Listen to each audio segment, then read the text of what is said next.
Welcome back to the podcast, and you're listening to the Traveling Pants of a Single Mom. And of course, I have my two co-hosts, Jason and Tasha. Say hey, y'all. Peace. So what's good, fam? What y'all been up to? I'm about to say, don't ask me first, because y'all always ask me first. Jason, what you been up to?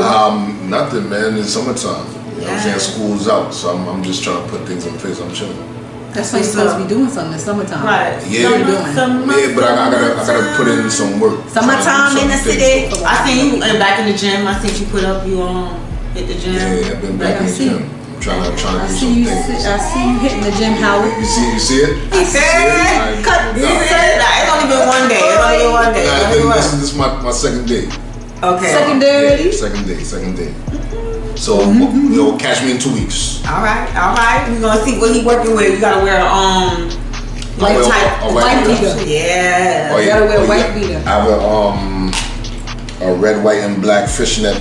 Yeah, you gotta wear. I'll come in that. Yes, all right. Come on. Yes. Come with the baby oil. The baby oil. Baby oil. The baby oil. Yeah. Baby oil done and all that. All right. Tosh, what you been up to? But yeah, well, what did I do this weekend? But anyway, my baby graduated. Yes. My baby graduated. Congratulations. I know. It's always so great when you have your kids move from one level to another level. And she a beautiful young lady too. Thank you. That's my mini me. I was like, look at her. I said, who that white girl talking on the video? You know what? That's private school, y'all. I was like, after you know I didn't have the voiceover. I thought it was a voiceover. She was like, I want to thank my mom and my dad. I can't. That's for mom. Yeah, no, yeah, you be turning that on, honey. Code switching? She be turning it on, honey. I be like, turn it on and you turn it off. So guys, anyway, but yeah, my baby graduated and it was just so great to see her walk the stage and everything. So amazing. Kind of bittersweet because I'm like, yay, it's so she glad. High school, right? But then actually I take that back. I'm not bittersweet. I was kind of happy because I'm like, yes, a few more years. They got to get out, son. It's party time. Like, I done messed up my opportunity. I done messed up. You know what I'm saying? Talene, she 14, and I go have a 3-year-old. Like, I'm done. My free time was like right here. Yeah, you messed up. Like right here. Like, damn. I messed up. Somebody was good for them few minutes, boy. Control. Something was good for them few minutes. See, I got it tighter on me now because I have control, honey. I would have flipped over your head. It wasn't there yet.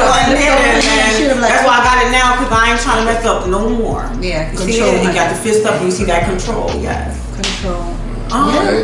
As far as me, I haven't been up to nothing. For those who were interested in The Alchemist, this is how it looked, guys. Go check it out. It's an amazing book, finally done, and I started on the wait. So, that's the best novel that I ever read. What? This right here, I swear, this book is amazing, son. This is yours? You purchased it? Yeah. Oh, so you know, no, ma'am. And Paulo Coelho has like a whole bunch of other books. Yeah, it has it on the back. I'm gonna check out a few of his other books because at the back they had a list of all his other books. So I'm definitely checking him out. If you guys can see these, but yeah. One of my goals in life is to read all of his writings. Really? Yeah. So you can probably do that this summer. Yeah. Well, I got some other books I'm trying to read, so. I'll do that. You have enough time. You don't be doing anything. So right. I'm sure you can get all of them done. But yeah, so the wait is next, and that's basically it. Kind of like free for the summer. Kids are gone away for a few weeks. No, just gonna be hustling, doing events. I don't have any major plans, but I mean, just to let y'all know, Sister's free for the summer. Free available guys out there. Free for the summer. So, but that's basically it. That's going on with me. So, what's been popping? Well, like I said, as you guys can see, I have my baby's football jersey on. Yeah. He's kind of old. He's gonna kill me because I took it out of his closet.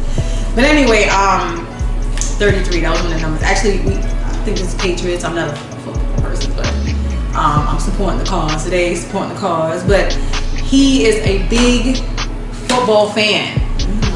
My son has it embedded in his head that he is going to be in the NFL.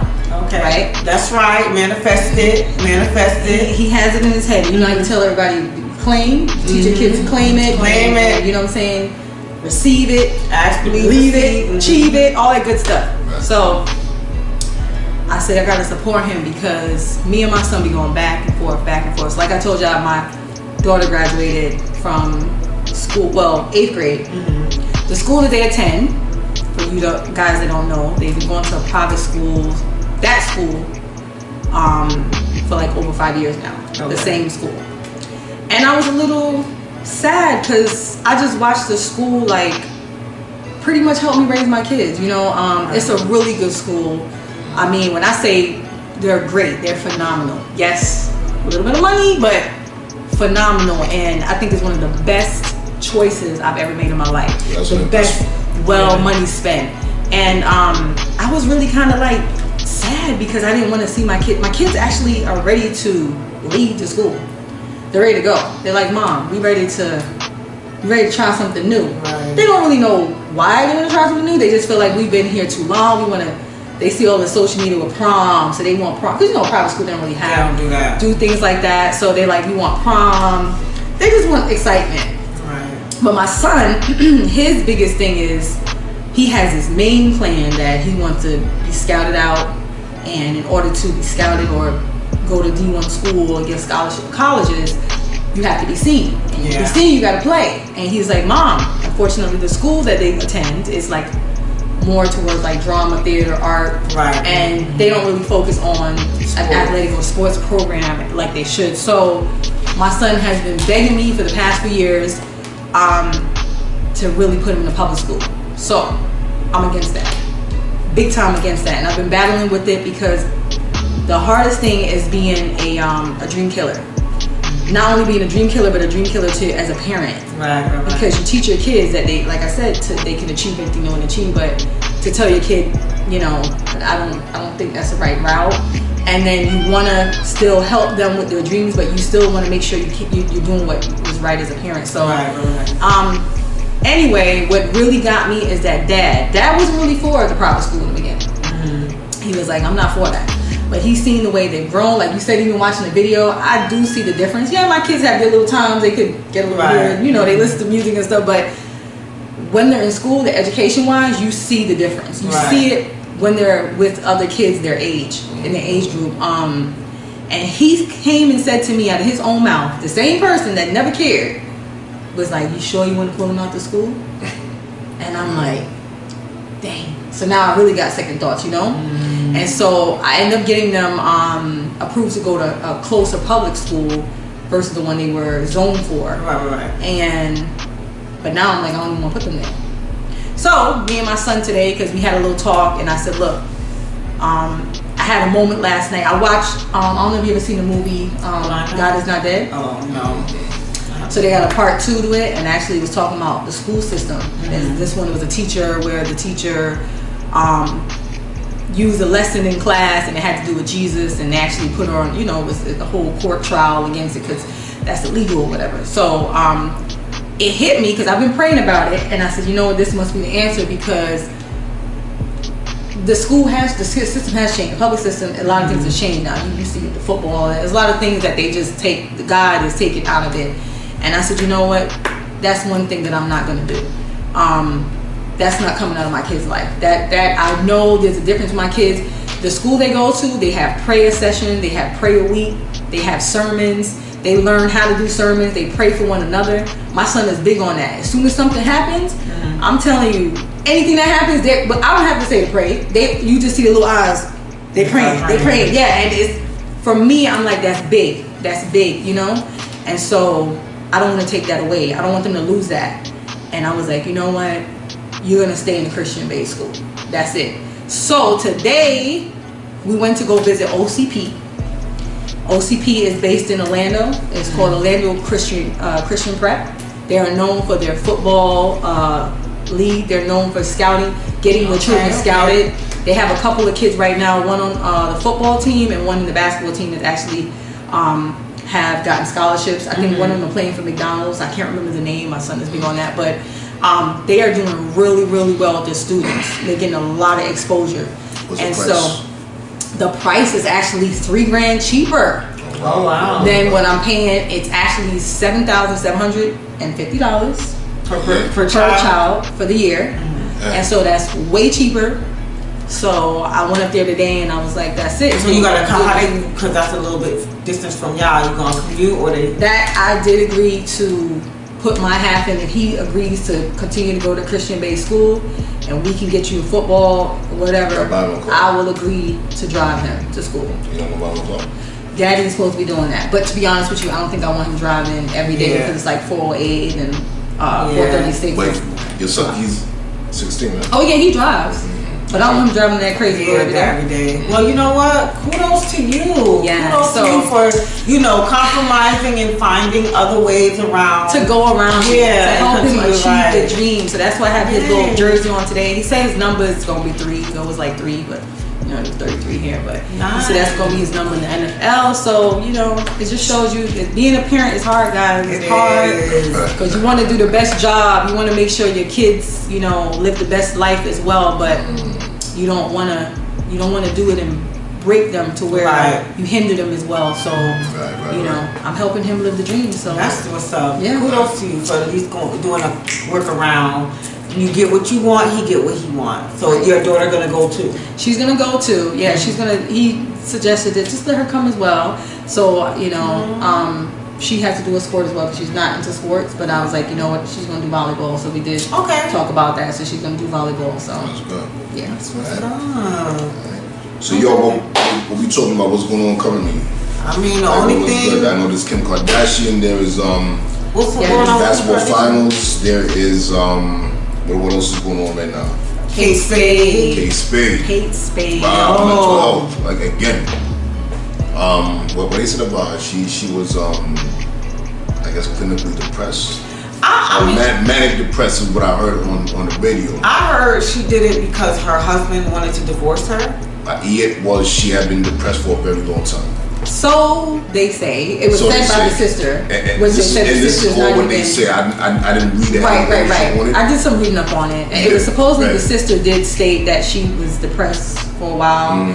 I don't see it being that way. But she didn't want any help, is what they're saying. Right. This is what the sister is stating, that she didn't want any help. Right. But the family is stating that the sister is not even associated with the family. So the sister's saying she spoke to Kate Spade on a daily, maybe on daily basis, and the family is saying other, like she's not even associated with the family. We kind of disowned her. So, it's kind of like maybe something where she didn't like the family rival, and kind of now just coming out and saying whatever she wants to say. So who really knows? But what about that letter?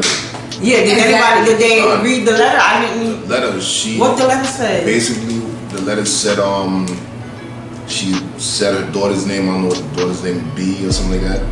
B, this is not because I don't love you. I love you. I'm sorry. This is not because of you. If you want to know, ask your dad. But I think the ask your dad part was because of the divorce. Because of the divorce. You know what I'm saying? Before I even read it, I just was like, when I heard about that, I said, you know what? I feel like she probably had relationship problems. That's the first thing I thought. I didn't think of depression. I guess. They've been together forever. The mental, so you call it mental health.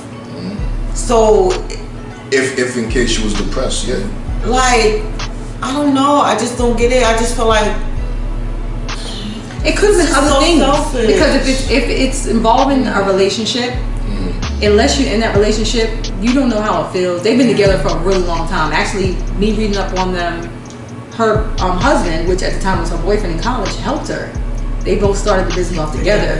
So it's but that's not a reason to commit suicide. Like, we all go through battles. We all go through different things in life. But again, like they said, mental health. I think I need to research more and have a better understanding of mental health when it comes to suicide, because I just see it as a selfish act, especially when you have children, and I feel like relationship wise, you go through breakups, and I understand it's probably big, they've been together forever, you're 55, you're like, oh God, I have to start over, and honey, I know what it is to have to start over in this time, because baby, it's a lot. Day and now is like crazy. Like this one I was listening to The Breakfast Club, and Charlamagne was talking about a dude that contracted HIV spreading it. and spreading it. He caught it so he could spread it. Like that what he wanted. He deliberately That's deliberately got the HIV so that he can spread the disease and my thing to is, other was people. he injecting it? Did he inject it? Did he having sex with someone? They never said how he. They didn't say how he he did it on purpose. Right, he did it on purpose. Basically, you have so much hate that you're willing to kill yourself. Right. To go harm other people. And it's not just a quick boom. It's like you're gonna die like I mean, people really and truly not even dying from HIV like that today. Like they used to. You know what I'm saying? But still, there's still a sufferation that's gonna take place. Right. And you're gonna go through that to inject other people. That's So crazy. the dating game is not, the dating world is not a game, guys. It's not a game out here in these city streets. However, I just feel like, I hope it was more to this story than divorce, relationship problems and stuff like that, because life goes on. Like so many people heal and build and rebuild, create some of their best. Create some of their best work. Yo, so let me ask you this: what you think about suicide? Like, how do you feel about that? I have to say, for me, and the reason why I say this, I used to talk just like this, like, it's so selfish. I speak of that all the time. Even when my daughter had the situation, I used to be like, why the first thing you would think of is killing yourself? Right. For me, because y'all know I'm on that spiritual road now, to me it's more of a demonic thing. I think it is a spiritual demonic force of energy that is speaking to you that quick in a moment. Because for me, I've actually been suicidal twice on 2 occasions.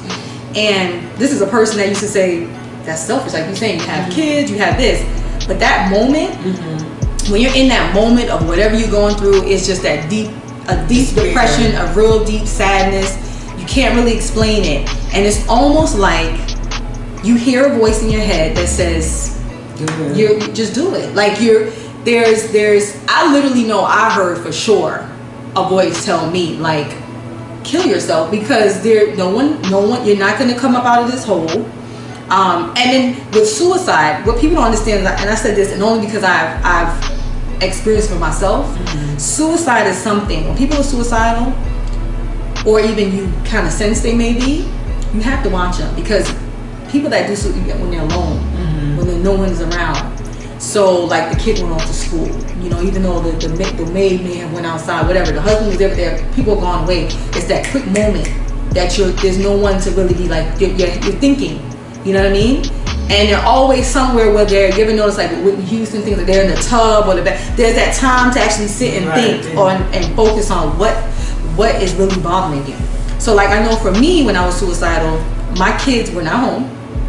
They were away or whatever occasion, and I just was thinking about all the things that was just going wrong, and I'm like, the only way for me, I felt like, to just be done with it is just the end. The only way to end is like take yourself, because it's like then nobody won't bother you, even and it's selfish as it sounds. But don't you think that no matter what we go through, like, can there be a way out? Can there be light at the end of the tunnel? The only way out. I think what their mind is telling them, because a mind is a powerful thing. Right, it is. Your mind is very powerful. I mean, again, I still stick with, and I think it's because I've never gone there. I've been through a lot of messed up things, but my mind has never gone to that place of despair, like, oh my God, it's just, I think because I've never been there and I don't ever want to go there, it just seems so selfish, especially when you have family, you have your kids, and you're leaving back, you know what I'm saying, all this just to end whatever you're going through, when indeed you can heal. Yes, you're going through something at that moment, but that's not the end. That's not the end all be all. Like, there's light at the end of the tunnel, but I guess mentally at that time, when you're in it, at that time, you're not thinking about at that time. Also, you think you're hindering the people. You're not thinking that, okay, what's going to happen to my kids? You're thinking you're more hurting them down. So the more you stay around, okay, my finances, this is whatever the case may be, I'm making it worse for my family by even being around. So you like, the only way to give them peace is for me to take myself out of the equation. But it's not like with the suicide, you think so quick. Your mind is, you're not. That's why you see people, they're driving and they crying. Let's say a relationship breakup, and you crying in your car, and you like, I just can't take this. At that moment, you're just like, I can't take this anymore. Before you know it, you're like, how do I stop this from the hurt? How do I stop the pain? And the only way, you're driving in your car, you ain't thinking. So now you just like, I can't take it. Call off road. And they say people that are suicidal, before they kill themselves, everything comes to them like, wait a second, I didn't want to do it. Right. That's what I was saying. That's what I was saying with her. Like, I was envisioning when she had, whether they said she hung herself, I'm envisioning when she took that foot off and was hanging, it was a time that she hung herself from the doorknob. Yeah, she hung herself from the doorknob. So, I don't know. I'm trying to think of that. So like I worked in mental health for years, and there's been many times when we caught patients, like, they found her because we had to take belts. They can't have no shoestring, we can't have nothing. But wait, how you hang yourself from the doorknob? So they're tied onto the doorknob, and they'll like kind of lay down there and asphyxiate. Yeah. You know what I'm saying? So it's done. People do it. Wow, so she could have stopped it. So it's not like you hang from the ceiling and now you can't. Well, I don't know. All she had to do was stand up. So that means she really wanted to get it done. I'm envisioning in my head that she kind of like did it from something, a ceiling fan or something like. What? Yeah. Well, I don't want to be insensitive to the topic. I believe it's a little bit selfish to take your life, but again, mental health, as everyone has said, is a serious thing. It's a very, very serious thing. So I don't want to seem insensitive to the thing. I feel like I should maybe research more, get a better understanding, but I just don't understand. And I'm personally, me, before I kill myself, I'm busting other people. You know what I'm saying? Mm-hmm. I can't see myself doing that to myself. Right. But I feel like it's what you call it, a long-term solution to a short-term solution to something that can be fixed. Yeah. Right. Or you had it right, actually. A long-term solution to a temporary issue. Right. You know what I'm saying? And I've never been there, so I don't know how it feels. You know what I'm saying? I've never been depressed to that point before. I mean, I've never faced depression, but when I was pregnant with Taleen, I'm not going to go into deep, but they had gave me steroids because I had broke out. That's how I found out I was pregnant. I broke out and real bad, and they had put me on steroids to get rid of the breakout. When I was on the steroids, I had to do, you pregnant, so now you have to do testing and whatever the case may be. And I had a false positive on one of my testing, and I ain't gonna front. When that situation happened, that was the only time I could recall ever feeling like I could just end my life, because I'm like, yo, this is the end for me anyway. And I went I lived in Jersey, so I thought about like driving the car off the bridge, or like maybe if a train comes or something like that. But it was like a quick thought, and I was like, nah, Tasha, why you feel like that? Because you were pregnant? No, because I did testing and they did a false positive, so I thought I was gonna die. Couldn't find out later on in the line. Thank God I ain't end my damn life. A false positive. One of the testing, when you do your blood work, right. So my blood work came back a false positive, but at the time they didn't know it was a false positive. You feel like a disorder or disease? Yeah, like a disease, right? So when they did the testing, it came back, okay, boom, it was like a positive result. Okay. Right. So but long down the line, it was incorrect. The steroids had messed up my levels. If you would have ran off and if I would have killed myself, you know what I'm saying? I would have killed myself for no reason. And to find out what was wrong. So I was like, that's why I said sometimes you just really got to think about it, because you need to just think about it. But I can understand, because in the moment I was just like, yo, it's done. It's done. Like, what I'm gonna do now? You know what I'm saying? And so just think, I really wanted to sue them. Like, I really was, but then I was so grateful then I was like, you know what, just move on with your life. But I can understand in that moment, I really was in despair, like, you know what I'm saying, like, you know, fuck it, shit. And then, you know, after going back to the doctor, whatever the case may be, wrong test, or you know, false positive because the steroids have messed up my levels. So it was like. And so let me ask you this: both the other mothers, did y'all ever suffer from postpartum? I didn't. No. No, I thought I would have with Sky because I went through a lot after I had Sky, but I've never experienced it. Thank God. I don't want to experience Me it. either. I've seen people experience it. Yeah. I've never. That right there. There's a lot of women now experiencing it. A lot now these days. I think, you know, like the Jamaican Caribbean people, they say you need to cleanse yourself out after you have babies because you have all those impurities and, you know, things inside. You know, cleanse out rice. When you have another baby on top of another baby, it's kind of like, you know, those things build up, which is true, because really if you think about eating clean and meditating and all that stuff we talk about, that has a lot to do with the health of the body. So when you're taking you know, any kind of prescriptions or eating it wrong or whatever, those stuff, it messes with the mind. That's why I tell you, a lot of people that deal with mental health, working out is good and eating a lot of greens is good. It helps with the balance of the hormones in the body, the chemistry in the body. So, so makes sense. And I think that like exercise alone, it's good for you. you know, helps. When I remember when I was in undergrad, doing psychology, we one thing that my professor said that stood out to me was that the basis of most mental health disorders is depression. So wait, what about your opinion on suicide since you dealt with mental health? I mean, you could study it in theory, but I've never experienced it. So one thing that I learned in school, because I studied it in school, I worked in it, and the two don't even really mix. Like what I was doing at work and what I was studying is two totally different things. And then to experience it too, I can only assume or believe that that's on a whole nother level. You know what I'm saying? So I could say that I understand it because I read it in a book.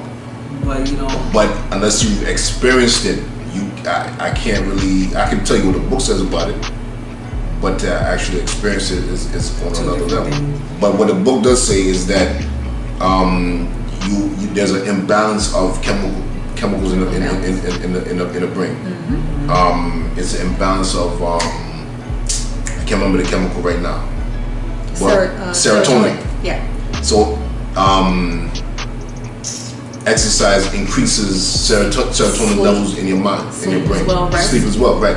You can take serotonin too. Yeah. You can buy it. It's not that expensive. You can buy a GC. You can buy it. It's not prescription. It's over the counter. Right. You can get it over the counter. Yeah. So if depression is the basis of most mental health disorders, sometimes I wonder if you of course it's never that easy, but if you exercise, it does help. With my would daughter. it help? With my daughter, that's what we do. Yeah, but what if you have bipolar disorder, or what if you have the DSM-4 has a plethora of disorders. You know? So sometimes I wonder, like, if you just simply exercise it, that will make a difference. It will make a difference in how the reaction. I think as far as how you. I think you want how to it affects you. I think you want to have to be helped. As well. Oh, of course. I think that's the starter. Yeah. It's wanting to be helped, and I you think have to a lot of acknowledge the that time, there is an issue. right? Because when we, I don't know how many people watched 13 Reasons Why. I think I mentioned it before, where the girl committed suicide, and she did a video. She did like a tape, and she left back 13 tapes, and each tape explained how each person played a role in her committing suicide or whatever. And you know, sometimes it's not about the family background. You know, some people say, oh, your family, you know, you have to have supportive family. Like, in that show, her family were supportive. They were there for her. Everything is just, you know what I'm saying? You have to want to be helped. And, you know, it's like, I felt like in that show, sometimes a lot of kids, they want to be in positions and places where they don't belong. You know, you have people that's just like you, that want to be your friend, but you see the popular kids and that's where you want to be, but you don't kind of fit, you know. And you know, she calls herself to experience a lot of things because she was trying to fit in places that she didn't belong. But I mean, I think you just ultimately have to want to be helped. Right. Again, I'm not a guru, I don't know much about it, but I just, in my opinion, I feel like it's selfish. I mean, first you have to acknowledge that there is a problem.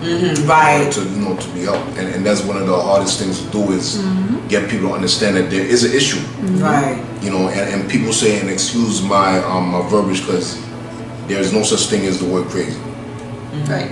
But people always say that a crazy person never believes that they're crazy. Right? They always think that you're crazy when you're trying to help them. So of course it's gonna be so hard to. Kind of. It is very hard. It's like you. Sometimes they have to hit fate, like hit rock bottom for them to understand or realize that they have an issue. A problem. You know. So yeah, and then we have to address Black mental health. Right now, my man from Queen Sugar. Do that y'all say is sexy. He has a documentary talking about his community of, you know, I'm assuming that he has a mental health issue, but he has a documentary out right now talking about mental health in the Black community. Yeah, and that's important because in the Black community we do not. A lot of parents don't. A lot of people don't believe in counseling and stuff like that. They don't believe in mental health. They don't believe that, you know, it's kind of like just snap out of it. Go, you know, like go, you read a book or whatever the case may be. It's like a cultural thing because West Indian people, Caribbean people don't. I think now there's a change, there's a shift. Yeah, shifting in the culture, but back in the days, culturally, Caribbean people don't really believe there's nothing wrong. You just acting stupid. Somebody can say, you know what I'm saying? Yeah, you know what I'm saying? Like I can't. But do you think that our time, what would you call it? Our time or culture, whatever time we are in now. Generation. Thank you. Do you think our generation are like coddled? Because indeed, everything is a problem now. Indeed. Everything is a problem. I don't get it. Like back in the days, you used to clown people, you slap people in the back of their neck, you do this, you do that, and it's like you just, you know what I'm saying? Life goes on. But it wasn't about committing suicide. I'm being bullied. I'm not saying bullying is not an issue. But okay, so this is what I want to say right now. And I work for OCPS. Forgive me. This whole bullying stuff. I don't. There was always bullies, yo. Always. That's what I'm saying. Bullies. Like, that's why I feel like they coddle this generation. Like it's like baby. Everybody like yo. You know what I'm saying? I used to come home. Yo, ma, these guys on the street, they're trying to get me. My mom used to tell me, yo, you better go get. You go better handle it. Yeah, right. And that's how it came up. Yeah, I came up like that. But now you laugh at the child in school, or they call it. And I'm the dean of an elementary school, so I deal with bullying all. Like sometimes I'm like, yo, son, this is going way too far, yo. Like parents calling me, yelling at me because their child getting bullied. When I come and find out, the kid laughed because the girl braid was sticking on their head, and it's bullying. I don't want my child coming back to school. Keep that child away from my child. Mr. V allowing this. I'm like, yo, son. I'm getting kids in trouble for the stuff the foolishness that we But it has to do with too our times of what's going on now. I mean, now people can't beat their kids. Yo. Kids can't do nothing without get a charge for it. I mean, everything is a dang charge now. So people are taught to just tell their kids, come tell me, let me handle it, and so they don't get in trouble. It's too much. It's too much. They doing it's just like too coddled. Like all the same things that they face now. I faced it as a kid. You faced it. This one faced it. But now everything is a problem. Like I'm not trying to take away from bullying because I know it's a big thing, but listen, we all been through it. You get called names. You grow up. I grew up in a time where being dark skinned was definitely not in. You know what I'm saying? I was dark skinned and skinny. You know what I'm saying? Like it wasn't a good time. Girl, all kinds of names, honey. Why are you trying to bring back memories? I'm just saying, they used to call me Stick. Girl, all kinds of things. I was. You know what I'm saying? But you just You deal with life goes on. You crack back. You know what I'm saying? It was like a crack battle. He on the glow up. Yes. Yo, man. Malik this is his first year taking a bus. So my son is in middle school now. And all the other years, he always, I always dropped him to school because we live right down the street from the school. Right. So he's taking a bus this year, and he come off the bus, Daddy, the kids keep bothering me. This boy put me on Snapchat and drew a penis a dick going in my mouth. Wow. I'm like, yo, Malik. It's not funny. It's not funny. I'm like, yo, that's kind of anti-manish, you know what I'm saying? But yo, don't deal with him. You gotta deal with that. Like, I can't. You want me to come on the bus and to do what? Like, handle that. Right. I can't handle. My thing is, my son's gonna grow up to be a young man. He cannot. Right now, we're growing. We're raising a generation of. I'm sorry. I feel like a generation of punks. You want to really say another word, but you know your SK people look. I mean, I don't care. I don't care about what you that. want to say? Whatever. But real, I feel like we raising a generation of soft individuals, man. And his life is not soft. So now what happens when we go out there in real life? They can't handle it. That's why people going to job and stuff like that now. That's why. That's why. Because I'm telling you, they coddling this generation. Yeah. Like, it don't make no sense. At the same time, though, perception is reality. So the way that you feel is, even though it might look stupid to me, or it might look stupid to you, it might be serious. Perception is reality. So we do have to keep that in mind as well. Right? Well, guys, that's a deep one. That was the Alright, so I guess we gotta stop. I guess we'll look out for a black business shout out. That was our black business shout out. Look at y'all. You supposed to Alright, get a so black business shout out. Alright, so watch this. This is my brethren right here. He's always been like a big brother to me. He is out in California. His name is Kevin Carrington. He has a business. It's called Carrington Case. He has accessories for. He has iPad cases. They're leather, like mad ill. If you go to Carrington Case on Instagram, it's CarringTon, CASE, all one word. Carrington Case. You'll see his product on Instagram. Very sick. Very sick. He has a lot of other cases that'll hold your phone, has a spot for your charger, money, all of that. So Carrington Case on Instagram. Okay, what you got? And also CarringtonCase.com if you want to go to his website. I lost my job business. Me too. Black business. Shut up. That's messing with y'all because y'all took so long. You know what I'm saying? That is it for tonight, guys. Peace. All right. Later. Oh yeah, and hit us up with any instrumentals. If you have any instrumentals, you upcoming artists, hit us up with the information so we can feature you on the podcast. All right. Peace out. This your boy Smooth B from the 803. Banging all in your car, yeah, you listen to me. I had to grind so hard just to get to this peak. Now hard work pays off and the ladies flocking to me. Before I got to the cash, the player was looking real sad, scratching change just to buy me chicken. Things was getting real bad, so I just reflect, look myself in the mirror like, why is you looking like that? Visualize myself counting hundreds, getting straight to the bag. So what I did was keep working, stack up on the checks. Haters was jocking, but I ain't got time to pop one in they check. I'm in the booth, making music, that's what I do the best. You didn't hear it, man, watch your ears, they full of that wax. Quit the debate, change your situation, man, you better